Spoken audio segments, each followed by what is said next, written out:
First, the hairpin bends and handbrake turns of this weekend's action from the 1991 Welsh International Rally.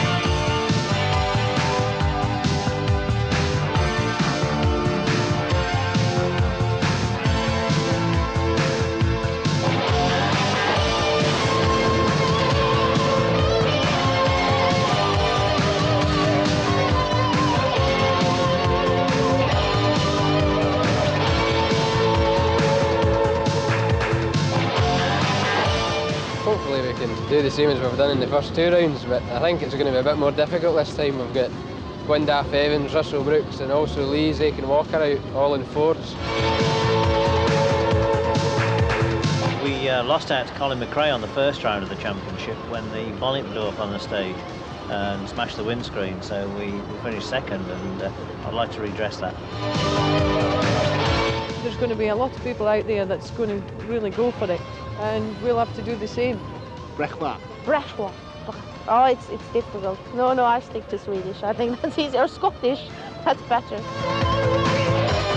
I think it'll be quite a battle up at front, especially between Russell Brooks and Colin McRae and hopefully myself.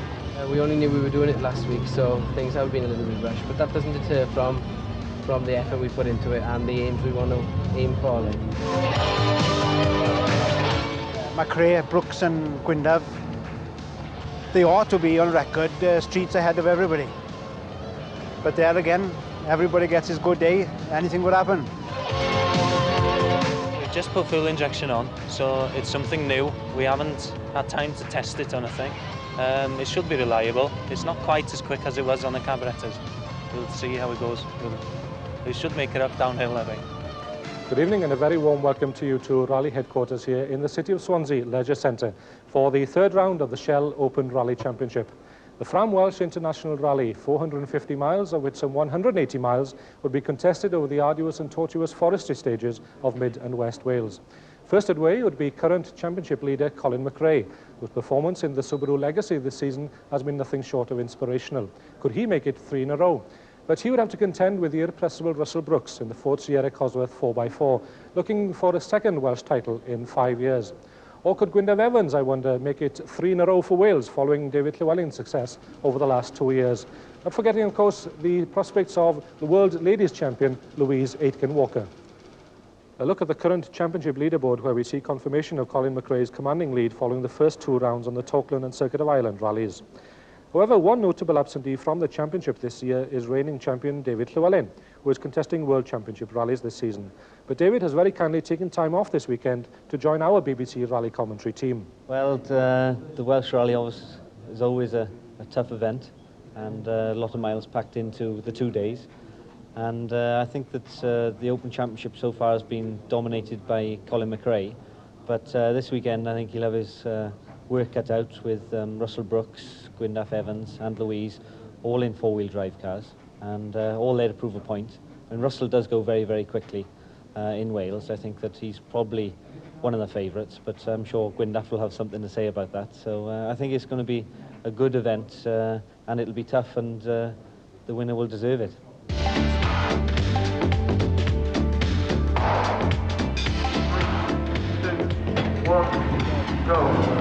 Championship leader Colin McRae was the first to leave the start ramp at Swansea's Marina, the young Scot having won both opening rounds in his 4-wheel drive Subaru Legacy, and one of the favourites for this event as well.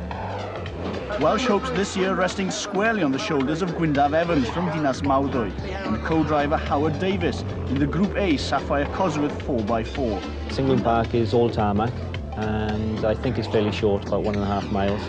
And it'll just be a bit of a sprint and get the cobwebs out of the drivers, and for all the spectators to have a look as well. McRae's Subaru was the quickest over the tarmac in Singleton Park, but early days yet and a long way to go. McRae nosing in front with an advantage of 1 second. In second position, Russell Brooks. Preparations on his Cosworth being completed just a day before the rally. He's not competing in all rounds of the championship, but knows the Welsh forests as well as anyone. And this is the view from behind Gwyndaf Evans's windscreen through Singleton.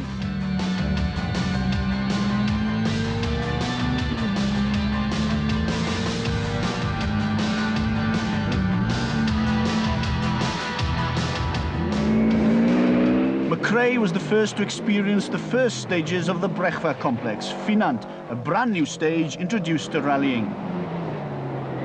But Gwyndaf shot to the front here, being 6 seconds quicker than anyone over the 3.6 miles.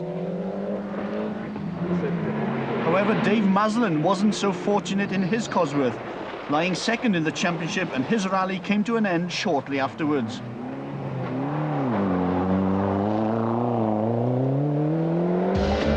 Last year, Malcolm Wilson had a double puncture there, and we overtook him in the stage, which put his first car on the road out to the dust. So for me, that was a good stage last year, but it's quite tough. As I mentioned, the road surface is the hardest part about the stage on the car. It's twisty underneath a lot of trees. You have to watch for slippery patches underneath the trees, but it's quite a tough stage, and I'm sure there'll be some fireworks there again. Gwyndaf was tearing through the Brechfa complex, attempting to stretch his lead. He managed to do so with a 7-second advantage over the man in second position, although Gwyndaf did have some brake problems a little later on. The man in second position, Russell Brooks, he really does enjoy this event, and the fast stages would suit him.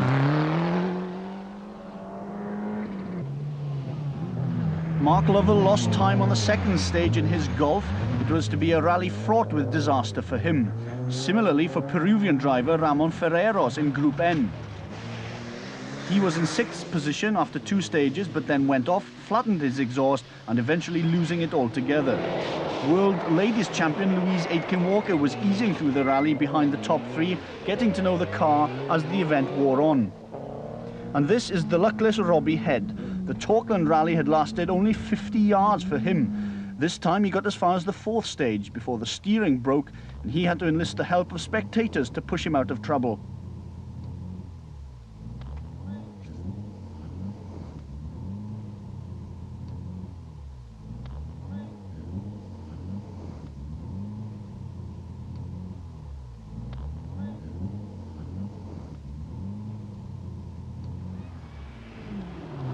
Another Welsh entry was the Toyota Celica GT4 of Glyn Jones of Carmarthen and co-driver Ryland James.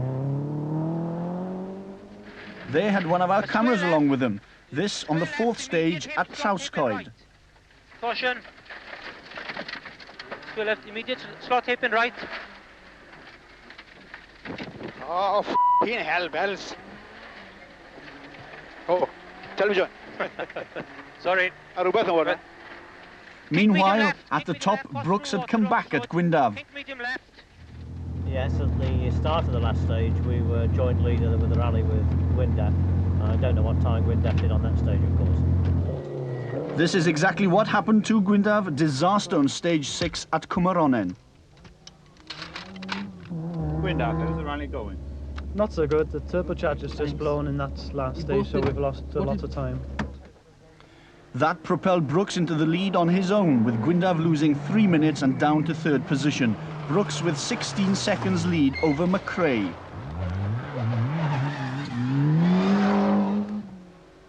Another Welsh entry, Steve Davis from Abergavenny. He was leading Group N before he went off on stage 9.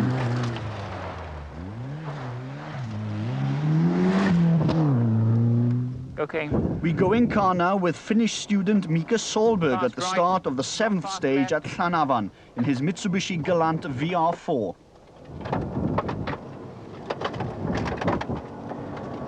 Long fast left.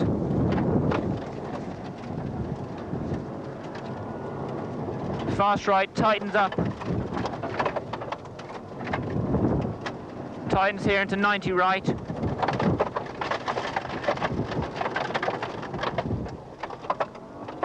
And 90 right.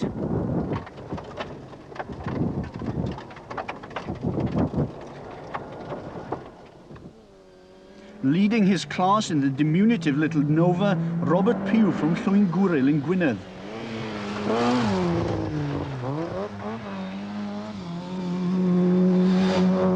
Keep going long. He also carried a camera. This is how he went through Llanafan with co-driver Mike Kidd reading the maps.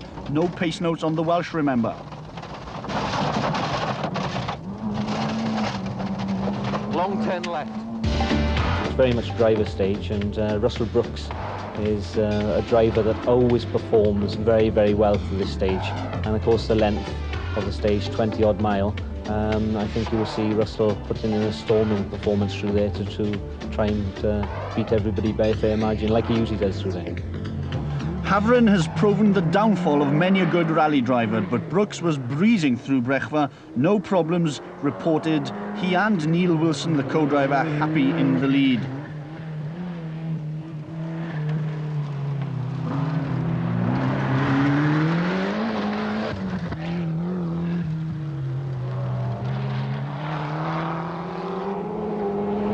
There were problems for Lovell's Golf, his rear differential failing and the car continuing with front-wheel drive only. Lovell in 13th position, but he didn't start the second day. Louise Aiken-Walker complaining that she couldn't get into the groove and that things were very slippery and slow in the mud. Nevertheless, she was hanging on to 4th position, a minute adrift of Gwyndaf. And here is Gwyndaf making up for lost time, but still a minute and a half off the leading two. But all that was to change in dramatic fashion in Havren when McRae rolled his Subaru and miraculously managed to carry on. But he dropped way down the leaderboard, losing 12 minutes. He also had some hospital treatment later on after having glass in his eye. McRae determined to carry on regardless. And in the middle of everything, a puncture to his rear right and driving on the rim.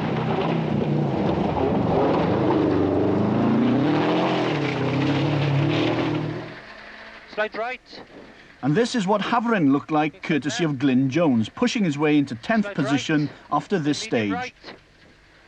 To medium plus left.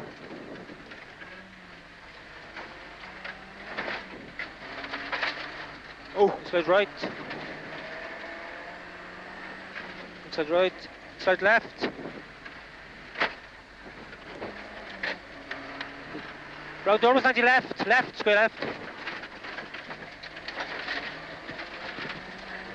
Well, we thought it was a 22-mile stage, and Russell always goes very well in there, so we were having a bit of a go, and you know, if we did take some time out of him in there, he maybe have backed off a bit, and we just get caught out with a bad corner. It actually looked as if the corner opened out just with the tree line, but the corner tightened, and we just slid a bit wide, and the back wheel touched the edge and rolled the car over down the bank, and we dropped 14 minutes trying to get the car out. Just goes to show that everything can change so quickly. Graham Middleton's Mitsubishi Galant was leading Group N with a cushion of half a minute. From one Mitsubishi to another, back to Mika Solberg, the 11th overall, 6th in Group N, as he tackles Havren. There's crest into medium left.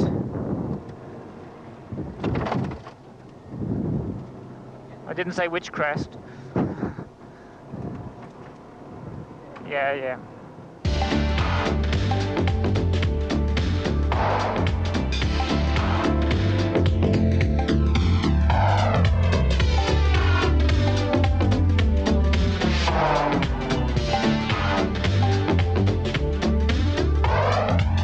Gilbach itself is it starts going over a few categories at the start. It's a bit of the forest that's been felled. There's a lot of open spaces. But it does alternative fast and slow, but it's quite quickly, and as I said, the trees are gone, so that makes it quite difficult to read from a driver's point, to try and read the road. Obviously if the trees are there, then you can follow the tree line, but with all the trees having been felled there, it is a little bit difficult. Glorious sunshine greeted the drivers starting the second day through the spectacular Vale of Neath forests, and Brooks was the man heading the rest with a lead of 1 minute and 3/4. Louise Aiken-Walker making her way through Gilbach with the early morning sun posing problems for the drivers.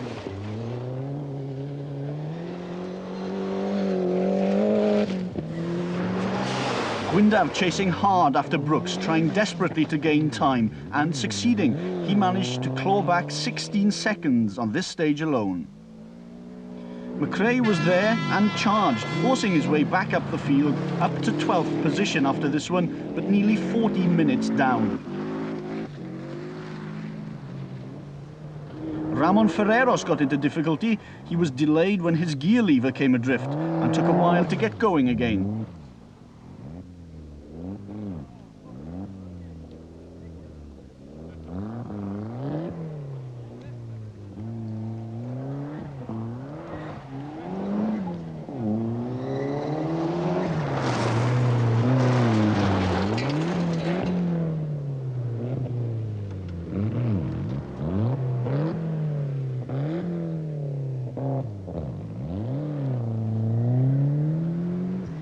A look at another Welshman, Ken Jones from Anglesey, in the Mazda.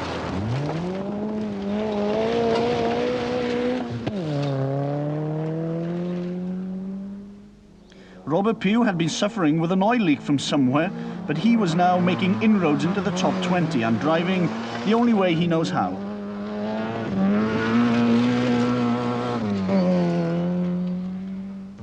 This is how the day started for Solberg in the Mitsubishi on stage 14. Fast left into fast medium left.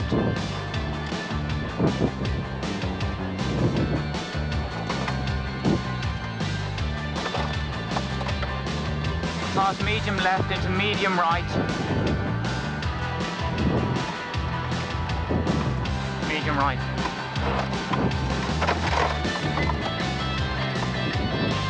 Fast medium right. Goes medium right into open hairpin left. Brooks gained some more seconds on the 15th stage through Avon as he headed back towards Swansea and the winner's rostrum. But then, as we witnessed, anything can happen in rallying. Gwyndaf was still going well behind him, waiting for any mistake, but in all honesty, it would have to be quite a large one.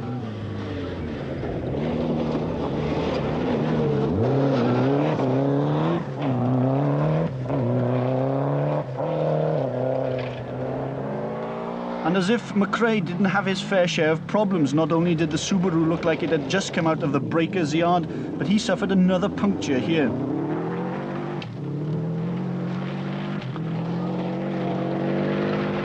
As did the Peruvian Ferreros, his rear right the culprit.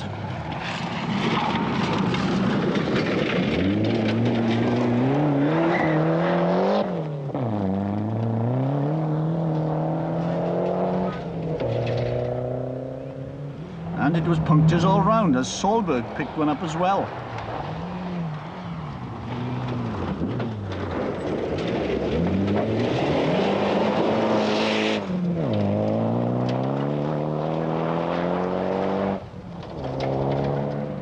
Graham Middleton's Mitsubishi was driving to victory in Group N and in 4th position overall.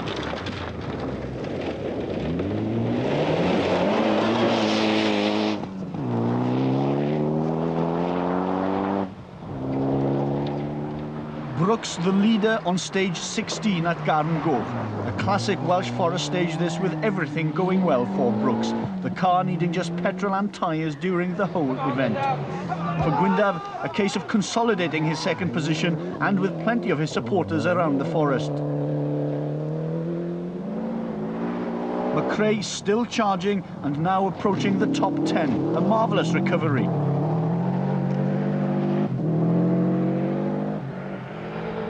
Louise Aitken-Walker was unchallenged in 3rd, along with Swedish co-driver Tina Thorner, on stage 18 here, 18 miles of Glencastle.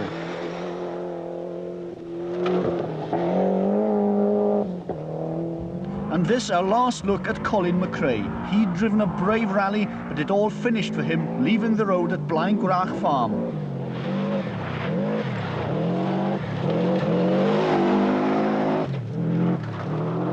The stage was very rough at the start, and we think we've knocked a rear brake pipe off the car.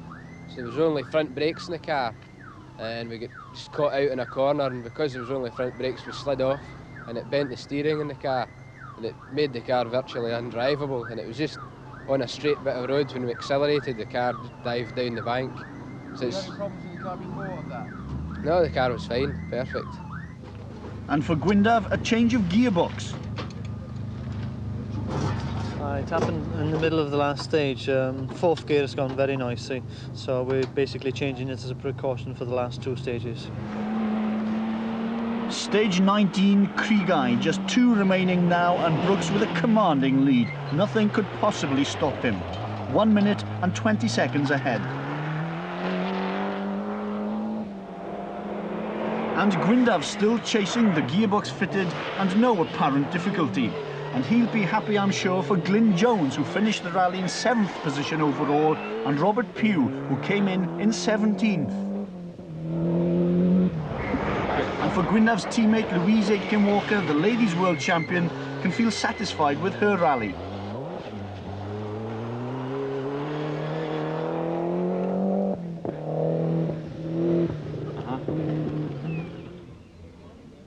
Here comes Russell Brooks. Back to Swansea for the 20th and final stage through Singleton Park. This stage, the reverse of the very first yesterday morning.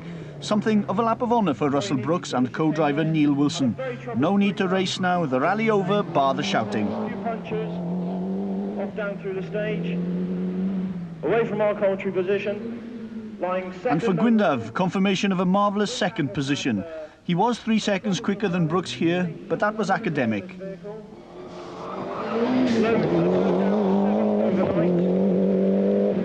The brakes stuck on the first stage here yesterday. Dave Metcalf into the top 10 in the Group A Nova, deciding to take a shortcut and going cross-country. Get it well crossed up on the chicane there, straight over the hay bales, almost grounding out. 123 cars had started the event and 78 completed the course. As Russell Brooks edged his Ford Sierra Cosworth onto the winner's rostrum on the Swansea waterfront, Colin McRae, the championship leader, was left to reflect that the Welsh had not been too kind to the McRae family in recent years. Others, however, would claim that the Welsh had again lived up to its reputation of being the most successful, if not the toughest, in the UK rallying calendar.